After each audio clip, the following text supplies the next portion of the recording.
Oh, thanks, man. Appreciate that, man. Thanks for doing this. No problem. Thanks for coming back here. Hey, thanks for coming here and making it happen. And first off, you were born in the East Coast, but you live in the West. Why did you make the move, and which do you prefer? Yeah, I was born in Washington, D.C.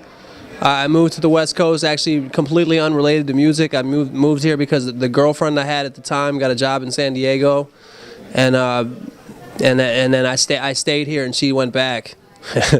I must say I like it in L.A. better, in California better, just because of the weather. Because it's always nice outside. Who doesn't like that? It never rains or snows or anything. How can you not like that? And with songs like Two Wheels and Music and Liquor, it seems like you have a love-hate relationship with alcohol. I do, yes. Has drinking ever had a negative effect on your music and career, or have you always maintained like a balance? I would say that it'd be hard for me to answer that question because I would have to go back and live life again and without drinking to really make an A/B assessment on that. But I mean, as you can see right now, I don't know if you want to move your camera, but right here is like the artists, what they put backstage for you. So if I were to even attempt to quit drinking, it'd be very hard with this job, with all the temptations. I mean, they shove the shit in your face, I mean, I'm drinking a beer right now. And no, I would say overall it's fine. I just enjoy it. I don't know. And did your time at Def Jam make you appreciate the indie situation you have now with total creative control? Yes. The being at the label and having some of that creative control, kind of not necessarily taken away completely, but kind of put into a noose or whatever, definitely makes you appreciate it more. Like they say, you don't know what you got until it's gone, and I think in that situation, that statement would be applied to that situation because it felt great to have it back. And would you ever sign with another major label if you got the chance? It would depend on the situation. I would have to have, like, if I had an album already done and they were like, yeah, we want to fuck with this, I would definitely consider it. But if they're like, we want you to work with like songwriters and try to make hits with all these people or whatever, I definitely would not do it. No. And how the fuck do you get so many subscribers on your YouTube channel? Do you have any like tips or secrets? Yeah, I think that, like I always people ask me that all the time, and they think there's some kind of secret, there's some kind of promotional secret, some kind of marketing thing, some kind of person you can call and pay somebody to get views and stuff like that. But what I always tell them is that all you have to do to entertain people is just make entertaining shit. You have to make your videos more entertaining. Like if you're asking me why you don't get any views and then your video's not entertaining, I mean, why would I watch your videos? You know what I mean? I'm trying to be entertained, And where does some of that, like, where do those ideas come from? Like, the comedy part, like the Pump Up the Jam stuff, like, where do those ideas come from? Well, I can tell you the Pump Up the Jam thing specifically, I can tell you exactly where that came from. I was, a girl I was actually dating at the time, I was sitting in a diner called the Hungry Fox up there in Sherman Way in North Hollywood. Great place to go. The Hungry Fox, props to them. And they make their own jam, and they had a thing of jam sitting right there. And I looked at it and I was like, yo, if you put a basketball pump in that and started pumping it up, you could sing the song Pump Up the Jam, and it'd be hilarious. And shit just comes to you. I don't know. And the new album, Continue. Tell us about that. What's different this go around?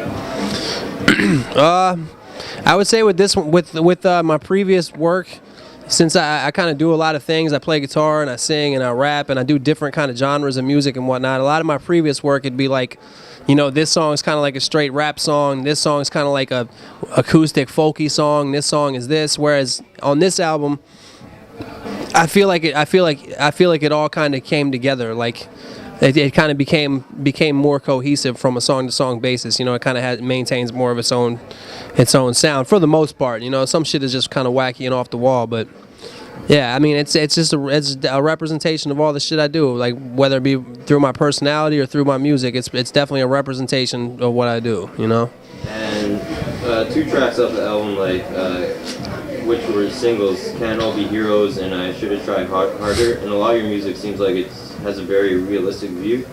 And correct me if I'm wrong, it seems like you are living your dream, but why do you feel it's important to tell your fans not to dream too big?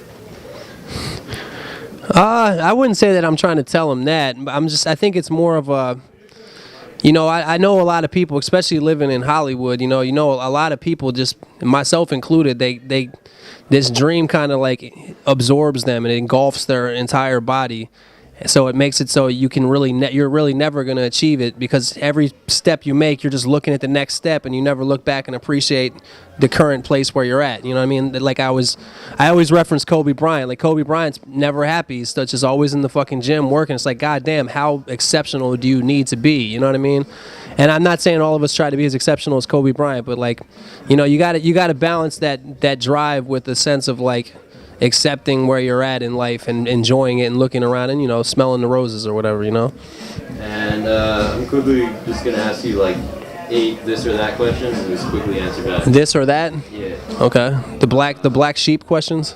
What? The black sheep questions. This or that. Yeah. Are you an ass or titty man? Oh, okay. I thought you meant it was gonna be yes or no, like this or that. Oh no, I'm titties. Hard liquor or beer? Beer. Major label or indie label? Indie. Summer or winter? Summer. Biggie or Tupac? I don't see why it has to be one or the other, man. Good. Wealth or health?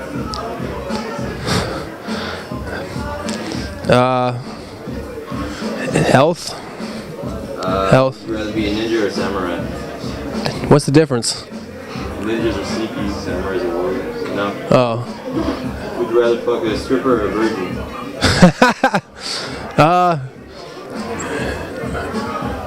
Virgin. I'd have to see him, but probably virgin. And would you rather be with Rosanna or a dispensary girl?